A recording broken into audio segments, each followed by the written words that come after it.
Dans la ville où la richesse est une religion, 3 femmes régnaient sans partage. Elles avaient tout, l'argent, le pouvoir, le respect. Mais leur secret se cachait dans l'ombre. Des maris transformés en machines à argent, des vies liées à des forces invisibles. Jusqu'au jour où ils se sont réveillés. Et ce qui avait commencé comme un pacte est devenu une vengeance. Cette fois, ce sont elles qui paieront le prix. La ville de Lekoma brillait sous le soleil de midi.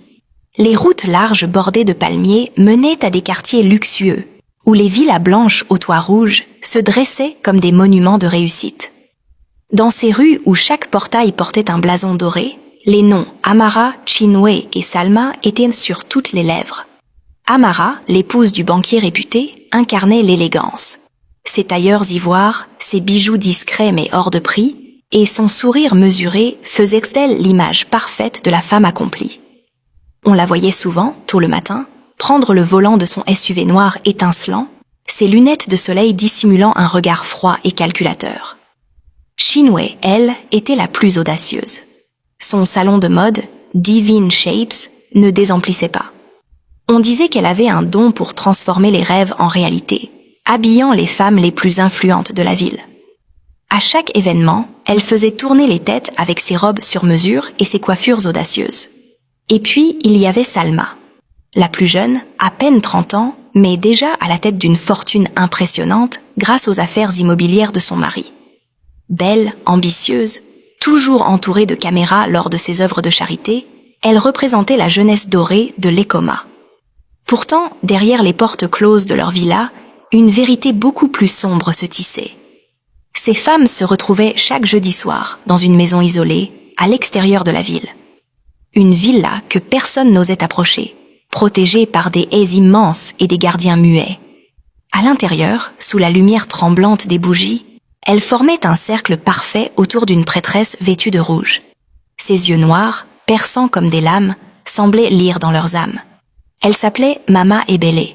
« Vous savez ce que vous voulez, mes filles », disait-elle d'une voix rauque qui résonnait dans la pièce. « Et vous savez le prix ». Elles acquiesçaient sans un mot. Car dans ce sanctuaire secret, l'ambition n'avait pas de limite. Et chaque jeudi, un nouveau pacte était scellé. Leurs maris, eux, ignoraient tout. Ils se réveillaient le lendemain fatigués, parfois vidés, mais sans se douter que, dans la nuit, quelque chose d'invisible s'était nourri de leur énergie, les transformant en véritables machines à succès. Dans les rues de Lekoma, on murmurait sur leur chance insolente. Personne n'aurait pu imaginer que derrière les sourires, derrière les verres de champagne et les photos dans les magazines, un fil invisible reliait ces femmes, à l'ombre. Le succès arriva d'abord comme une douce pluie après une longue saison sèche. Pour Amara, tout commença lorsqu'un gros investisseur étranger signa, presque par miracle, un partenariat avec la banque de son mari.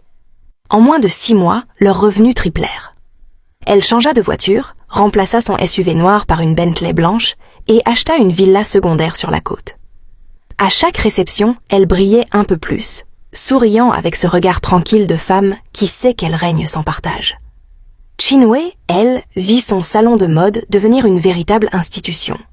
Des célébrités voyageaient depuis d'autres pays pour se faire habiller par elle. Les commandes affluaient au point qu'elle ouvrit 2 nouvelles boutiques dans les quartiers les plus huppés. Son mari, jusque-là petit importateur de tissus, décrocha des contrats inimaginables. Le couple devint incontournable dans les cercles d'affaires. Quant à Salma, elle devint la coqueluche des réseaux sociaux. Les deals immobiliers de son mari atteignirent des sommets. Immeubles de luxe, terrains prestigieux, complexes hôteliers. À 30 ans, elle possédait déjà ce que d'autres n'auraient jamais dans plusieurs vies. Elle souriait devant les caméras, ses mains couvertes de bagues étincelantes, tout en jouant la philanthropie avec ses fondations caritatives. Mais si les villas brillaient, les maris, eux, s'éteignaient peu à peu. Ils travaillaient sans relâche, comme poussés par une force invisible. Le banquier d'Amara passait des nuits entières au bureau, à signer des documents sans même comprendre pourquoi il ne pouvait s'arrêter. Le mari de Chinwe enchaînait les voyages, ses yeux cernés comme ceux d'un insomniaque. Quant à l'entrepreneur de Salma, il revenait tard le soir, trempé de sueur, le regard vide, mais le compte en banque toujours plus plein. Parfois, ils avaient des absences étranges. Ils se réveillaient le matin avec des marques discrètes sur la peau, comme des griffures fines ou des brûlures légères. Ils les mettaient sur le compte de la fatigue. Les femmes, elles, souriaient. Elles savaient. Car chaque jeudi soir, elles retournaient dans cette villa isolée. Sous les incantations de Mama Ebele, elles offraient des morceaux de tissu appartenant à leur mari, des mèches de cheveux ou des photos récentes. Les flammes des bougies dansaient, les tambours résonnaient doucement, et le pacte se renforçait. Tant que vous les nourrissez, répétait Mama Ebele avec ce sourire énigmatique, ils produiront sans s'arrêter. Ils sont vos piliers, vos sources, vos machines. Mais souvenez-vous, chaque machine doit être entretenue. Et elles entretenaient. Elles ne rataient jamais un jeudi. Jamais. Dans les rues de Lekoma, les rumeurs se faisaient insistantes. Certains murmuraient que la richesse des trois femmes n'avait rien de naturel. D'autres prétendaient avoir vu des ombres étranges près de leur villa à la tombée de la nuit. Mais personne n'osait parler trop fort. Parce qu'ici, on savait que les riches ne sont jamais tout à fait seuls.